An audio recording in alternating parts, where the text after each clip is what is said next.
দীর্ঘ ১৯ বছর পর গোপালগঞ্জে চলছে বিএনপি সমাবেশে উপস্থিত রয়েছেন দলের কেন্দ্রীয় নেতারা। এই বিষয়ে বিস্তারিত জানাতে গোপালগঞ্জ শহরের পৌর পার্ক থেকে সরাসরি যুক্ত হচ্ছেন আমাদের প্রতিনিধি সজীব বিশ্বাস।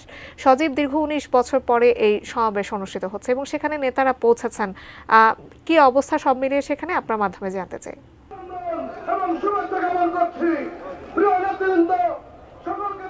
সজীব, নিশ্চয় আমাকে শুনতে পাচ্ছেন আপনি। আপনাকে আমরা জানছিলাম যে সেখানে দীর্ঘ ১৯ বছর পরে আসলে সমাবেশ অনুষ্ঠিত হচ্ছে বিএনপির। নেতারাও সেখানে পৌঁছেছেন এবং সেখানে এখনকার কি অবস্থা আপনার মাধ্যমে জানতে চাই। কর্মীরা কিরকম উচ্ছ্বাস দেখাচ্ছেন? পৌর পার্ক রয়েছে, সেই পার্কের প্রতিটি কণা কণা কিন্তু নেতা কর্মীদের যে ভিড়, সেই ভিড় কিন্তু রয়েছে।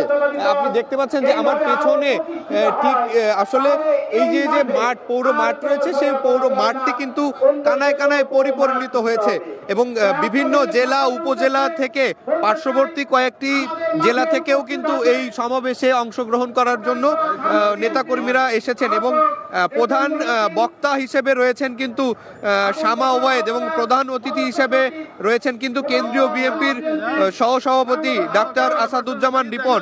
তারা কিন্তু কিছুক্ষণ আগেই এই সভা পরিবেশে এসে পৌঁছেছেন এবং আসন গ্রহণ করেছেন।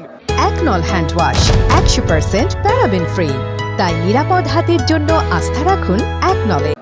1 ঘন্টা আগে কিন্তু এই সমাবেশ শুরু হয়েছে। আসলে সকাল 10টা থেকে শুরু হওয়ার কথা থাকলেও একটু বিলম্ব হয়েছে।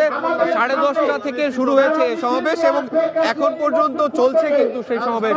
এবং যুবলীগ, যুবদল, মহিলা যুবদল, ছাত্রদল, জেলা বিএনপি সহ বিভিন্ন অঙ্গ সংগঠনের নেতাকর্মীরা কিন্তু এসে ভিড় করছেন এবং আমরা দেখতে পাচ্ছি যে কেন্দ্রীয় নেতা সহ এখন স্থানীয় নেতাকর্মীরা বক্তব্য রাখছেন। এরপরে কিন্তু কেন্দ্রীয় নেতাকর্মীরা বক্তব্য রাখবেন।